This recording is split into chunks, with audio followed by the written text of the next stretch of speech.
Assalamualaikum warahmatullahi wabarakatuh. Perkenalkan kami dari kelompok 3 PKNRC. Di sini kami akan mempresentasikan hasil dari diskusi kami tentang dinamika dan tantangan Pancasila sebagai dasar negara.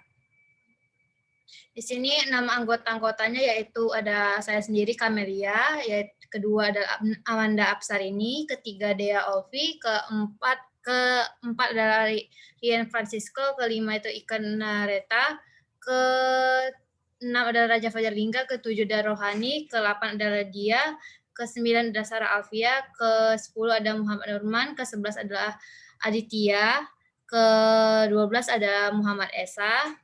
Selanjutnya itu ada Eka Riswandi, Anugrah Maria, Fairusani, Oktaroma, dan Oktaroma. Pancasila tersusun atas dua kata Sanskerta. Panca berarti 5 dan sila berarti prinsip atau asas. Pancasila merupakan rumusan dan pedoman kehidupan berbangsa dan bernegara bagi seluruh rakyat Indonesia. Pancasila lahir pada tanggal 1 Juni 1945 dan disahkan oleh Panitia Persiapan Kemerdekaan Indonesia atau PPKI pada tanggal 18 Agustus 1945. Bersamaan dengan disahkannya pembukaan Undang-Undang Dasar 1945 dan batang tubuh Undang-Undang Dasar 1945. 5 dasar negara tercantum di dalam pembukaan Undang-Undang Dasar 1945 alinea keempat yang berbunyi, pertama, ketuhanan yang Maha Esa. Kedua, kemanusiaan yang adil dan beradab. Ketiga, persatuan Indonesia. Keempat, kerakyatan yang dipimpin oleh hikmat kebijaksanaan dalam permusyawaratan dan perwakilan.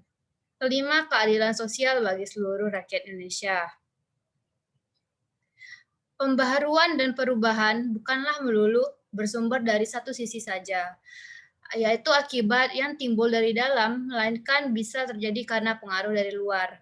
Terjadinya proses perubahan atau dinamika dalam aktualisasi nilai Pancasila tidaklah semata-mata disebabkan kemampuan dari dalam potensi dari Pancasila itu sendiri, melainkan suatu peristiwa yang terkait atau berrelasi dengan realitas yang lain.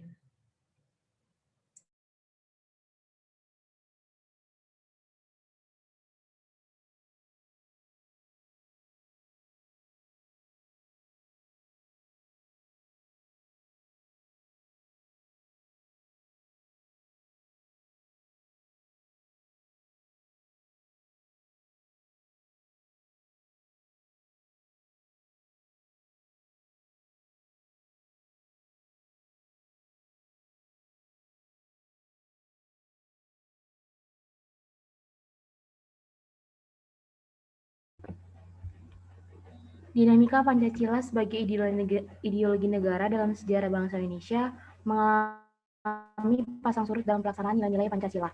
Soekarno adalah salah satu pencetus pemberian nama dasar negara dan sangat memahami kedudukan Pancasila sebagai ideologi negara.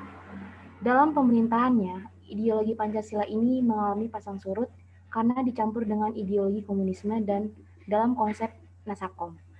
Di masa pemerintahan Soeharto, Pancasila sebagai ideologi diletakkan pada kedudukan kuat melalui TAP MPR nomor 2 garing tahun 1978 tentang pemasyarakatan. Pancasila menjadi asas tunggal bagi semua organisasi politik dan organisasi masyarakat.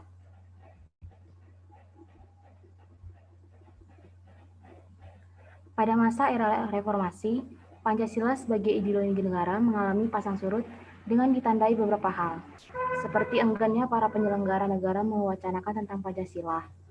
Dengan gambaran tersebut, bahwa ada aspek yang berkaitan juga tentang hakikat Pancasila sebagai ideologi negara yang memiliki 3 dimensi, yaitu pertama, ada dimensi realitas, di mana mengandung makna bahwa nilai-nilai dasar yang terkandung dalam dirinya bersumber dari nilai-nilai real yang hidup dalam masyarakatnya.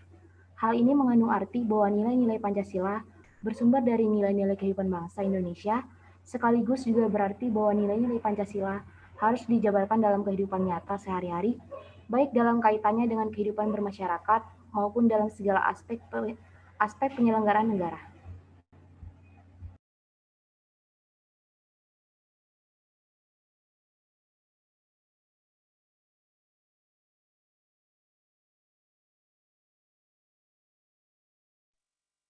B. Dimensi idealitas mengandung cita-cita yang ingin dicapai dalam berbagai bidang kehidupan bermasyarakat, berbangsa, dan bernegara. Hal ini berarti bahwa nilai-nilai dasar Pancasila mengandung adanya tujuan yang dicapai, sehingga menimbulkan harapan dan optimisme serta mampu mengubah motivasi untuk mewujudkan cita-cita. C. Dimensi fleksibilitas mengandung relevansi atau kekuatan yang merangsang masyarakat untuk mengembangkan pemikiran-pemikiran baru tentang nilai-nilai dasar yang terkandung di dalamnya. Dengan demikian, Pancasila sebagai ideologi bersifat terbuka karena bersifat demokratis dan mengandung dinamika internal yang, yang mengundang dan merangsang warga negara yang meyakinkannya untuk mengembangkan pemikiran baru tanpa khawatir kehilangan hakikatnya.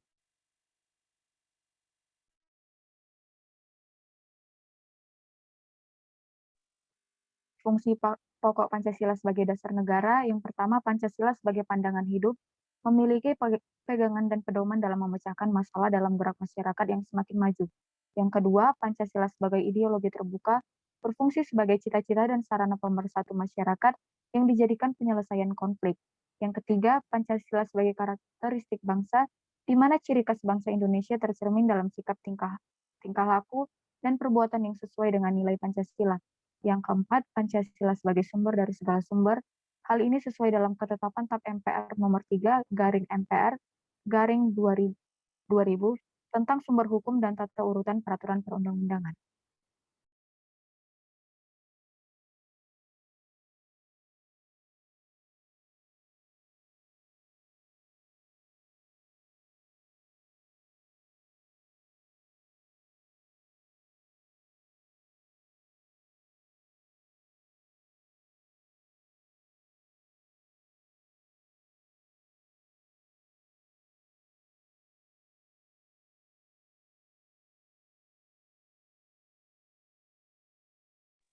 Tujuan mempelajari dinamika Pancasila sebagai ideologi negara, mampu memahami nilai-nilai yang terkandung dalam Pancasila di kehidupan baik kehidupan saat ini maupun di masa yang akan datang.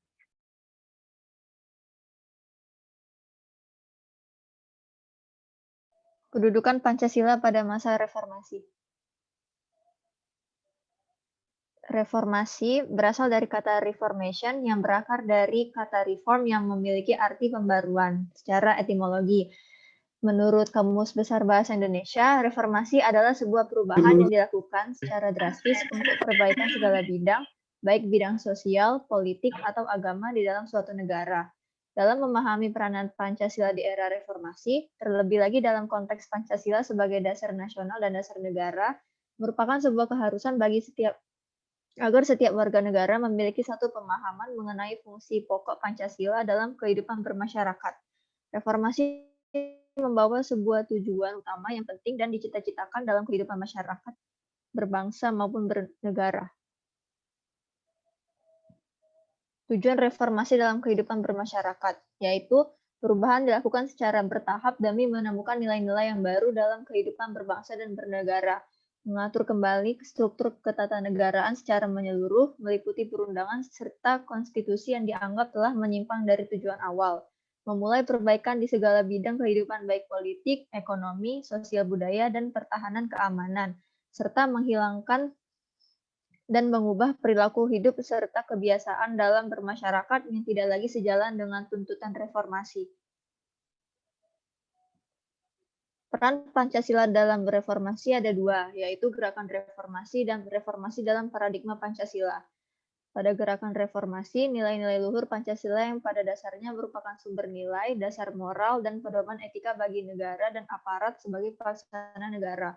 Hal tersebut berguna menjadi alat legitimasi politik guna memuluskan segala macam tindakan maupun kebijakan yang mengatasnamakan Pancasila, yang pada kenyataannya tindakan maupun kebijakan tersebut diketahui sangat bertentangan dengan kedudukan Pancasila sebagai dasar negara dan pandangan hidup bangsa. Pada reformasi dalam paradigma Pancasila, gerakan reformasi yang mengacu pada nilai-nilai keluhuran Pancasila akan melahirkan gerakan reformasi berasaskan pada nilai ketuhanan, kemanusiaan, persatuan, kerakyatan, dan keadilan sosial, sehingga tercipta sebuah reformasi yang tentunya tak meninggalkan adat dan nilai-nilai pendidikan karakter.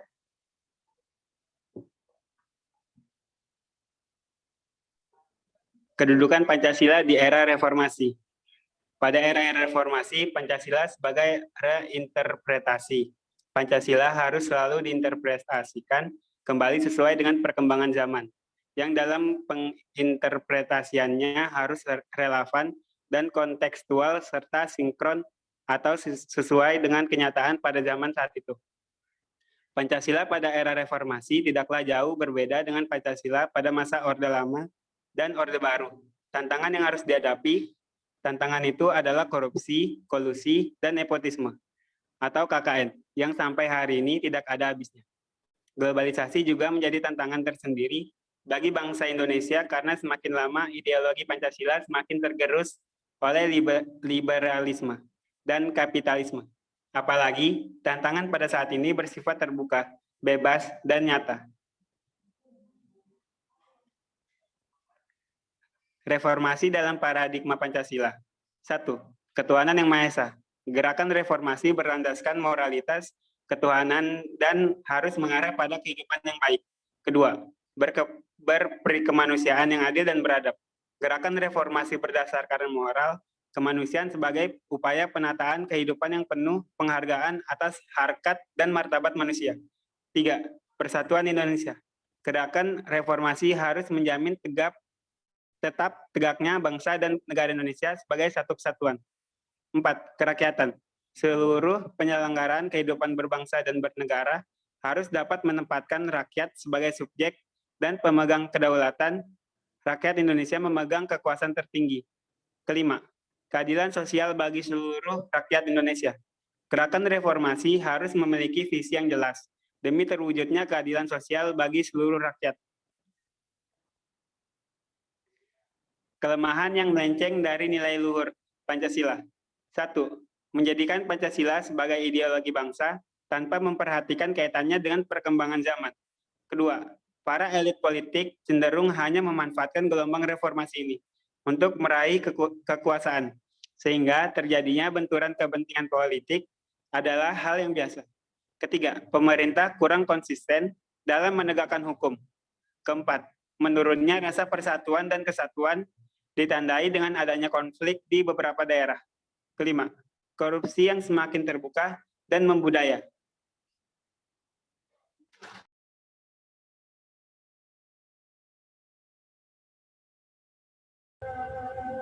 Faktor eksternal yang mempengaruhi dinamika Pancasila. Dinamika Pancasila adalah gerakan masyarakat secara terus-menerus yang menimbulkan perubahan baik atau buruk di kehidupan di masyarakat terhadap nilai-nilai Pancasila. Faktor eksternal yang mempengaruhi dinamika Pancasila yang paling utama yaitu globalisasi. Perubahan era globalisasi menjadi salah satu pengaruh besar perubahan dinamika Pancasila. Perubahan globalisasi dapat membawa nilai positif dan negatif bagi bangsa Indonesia. Nilai positif yang terkandung dalam yang terdapat dari pembawaan globalisasi yang pertama, kita dapat mempererat hubungan antar bangsa dan negara, mudah mengenal dan belajar kebudayaan asing. Nilai negatifnya, masyarakat akan lebih tertarik dengan budaya luar dan rusaknya moral bangsa.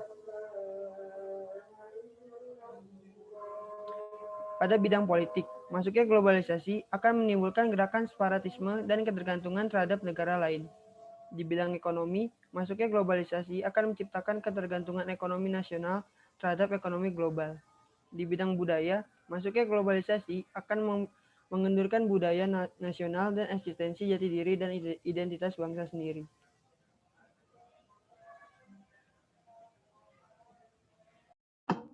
Adapun kasus-kasus yang ada pada era globalisasi. Kasus positif globalisasi yaitu yang pertama, mengenalkan budaya luar dan bertukar budaya. Yang kedua, munculnya solidaritas antar bangsa. Yang ketiga, meningkatkan perekonomian bangsa. Yang keempat, memperkenalkan sektor pariwisata. Yang kelima, mempererat hubungan diplomatik. Adapun kasus negatif pada era globalisasi. Yang pertama, terpengaruh budaya barat atau luar. Yang kedua, lunturnya nilai-nilai Pancasila. Yang ketiga, menimbulkan kenakalan remaja dan pergaulan bebas. Yang keempat, hegemoni negara adidaya. Yang kelima, terjadinya neokolonialisme dan nepotisme. Dan yang terakhir adalah masuknya paham-paham barat. Adapun faktor internal yang mempengaruhi dinamika Pancasila, yaitu yang pertama, Pergantian rezim yang berkuasa melahirkan kebijakan politis yang berorientasi kepada kepentingan kelompok atau partai, sehingga ideologi Pancasila sering terabaikan. Selanjutnya yaitu penyalahgunaan kekuasaan dalam bentuk korupsi mengakibatkan rendahnya kepercayaan masyarakat terhadap rezim yang berkuasa, sehingga kepercayaan terhadap ideologi menurun drastis. Adapun contoh kasusnya yaitu kasus korupsi bansos COVID sebesar 17 miliar rupiah.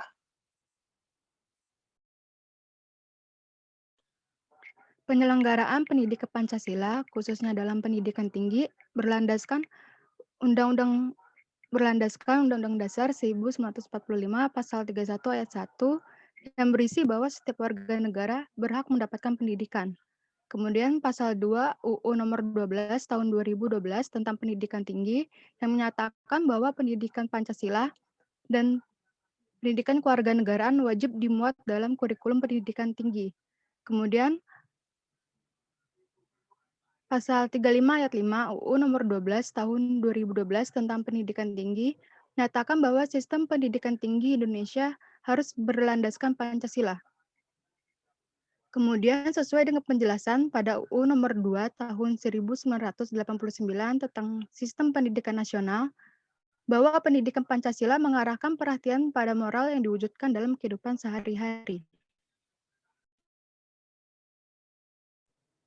Selanjutnya, tujuan penyelenggaraan pendidikan Pancasila di perguruan tinggi.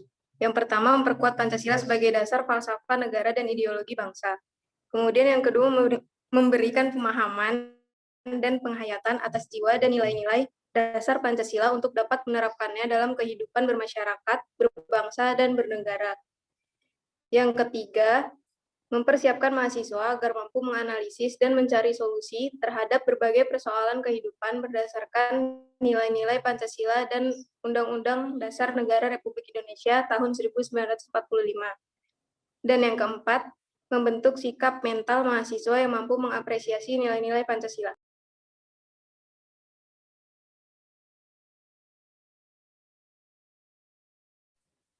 Pancasila berperan sebagai dasar negara dan pandangan hidup, tentu banyak hambatan dalam mengamalkan dan menanamkannya dengan pendidikan ke generasi penerus. Nah, berikut ini adalah tantangan dan hambatan dalam pendidikan Pancasila pada masa reformasi.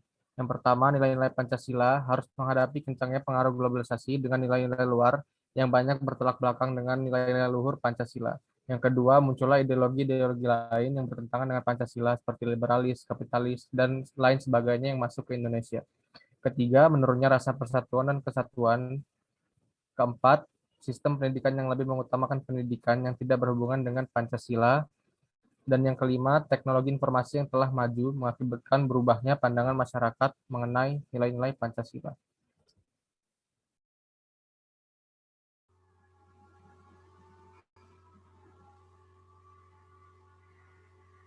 Dalam hal pembelajaran atau pengamalan Pancasila di kalangan perguruan tinggi terdapat tantangan dan hambatan dikarenakan kemajuan dan semakin berkembangnya teknologi dan informasi.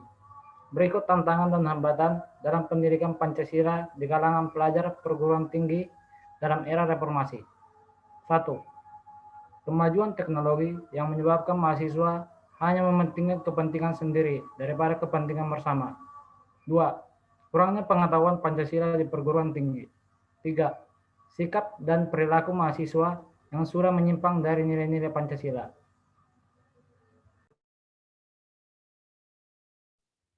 Upaya dalam menghadapi dinamika Pancasila.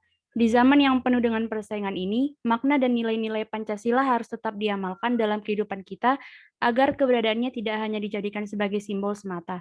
Pancasila juga dijadikan sebagai pedoman dalam berbagai bidang kehidupan, baik itu bidang ekonomi, sosial, budaya, dan bidang-bidang lainnya, sehingga segala sesuatu yang dilakukan diharapkan tidak melenceng dari aturan yang telah ditetapkan sesuai dengan Pancasila. Berikut upaya-upaya yang dilakukan dalam menghadapi dinamika Pancasila, yaitu yang pertama, meningkatkan sumber daya manusia Indonesia yang unggul. Kedua, melakukan metode pembelajaran pendidikan Pancasila dengan cara-cara yang lebih kreatif. Ketiga, mengurangi eksklusivisme sosial.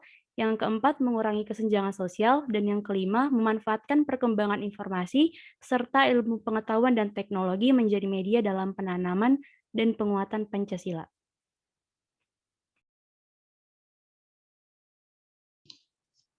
Dinamika merupakan gerakan masyarakat secara terus-menerus yang menimbulkan perubahan dalam tata hidup masyarakat yang bersangkutan.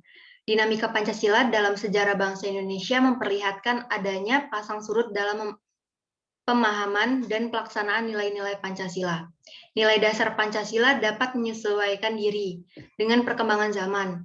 Hal ini karena Pancasila merupakan ideologi yang bersifat terbuka dengan ciri-ciri, nilai, dan cita-citanya tidak dipaksakan dari luar, melainkan digali dan diambil dari kekayaan.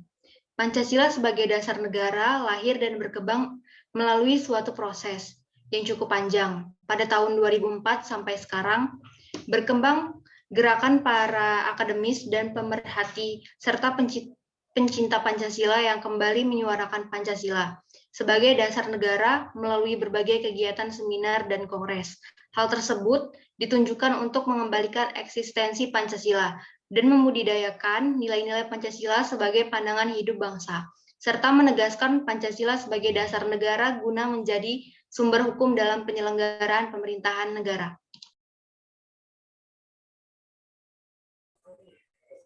Solusi yang dilakukan sebagai mahasiswa untuk menghadapi dinamika Pancasila.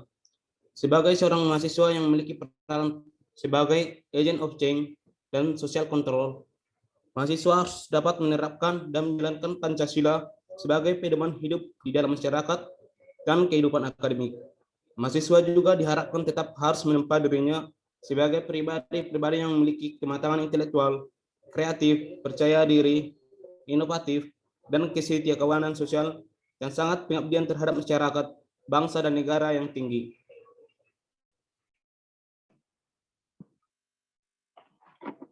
Mahasiswa harus belajar dengan reflektif dari suara-suara rakyat yang terbungkam, memiliki kepribadian yang ramah terhadap perbedaan, dan mendorong batas kemampuan diri mereka masing-masing. Dengan begitu, para mahasiswa akan lebih menghargai Pancasila dan dapat menerapkannya dalam kehidupannya,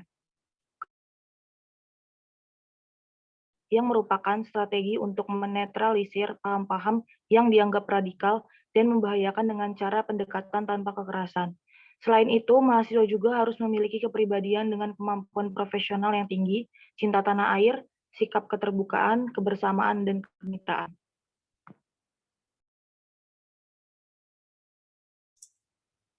Pada Pasal 2 Undang-Undang Nomor 12 Tahun 2011 tentang pembentukan peraturan perundang-undangan yang menyatakan bahwa Pancasila adalah sumber segala sumber hukum negara. Berangkat dari hal tersebut, segala peraturan perundang-undangan di negara Republik Indonesia harus bersumber dari Pancasila. Kemudian, kedudukan Pancasila berdasarkan teori Hans Nawiaski di atas Undang-Undang 1945 atau sumber dari segala sumber hukum, namun bukan merupakan dasar hukum tertinggi dalam hierarki peraturan undangan. Karena dasar hukum tertinggi dalam hierarki Undang-Undang 1945 sesuai pasal 7 ayat 1 Undang-Undang 12 tahun 2011, sehingga dapat dilaksanakan bahwa Pancasila bukan dasar hukum, melainkan segala sumber dari segala sumber hukum. Sekian dan terima kasih. Apabila ada kesalahan kata, kami mohon maaf. Wassalamualaikum warahmatullahi wabarakatuh.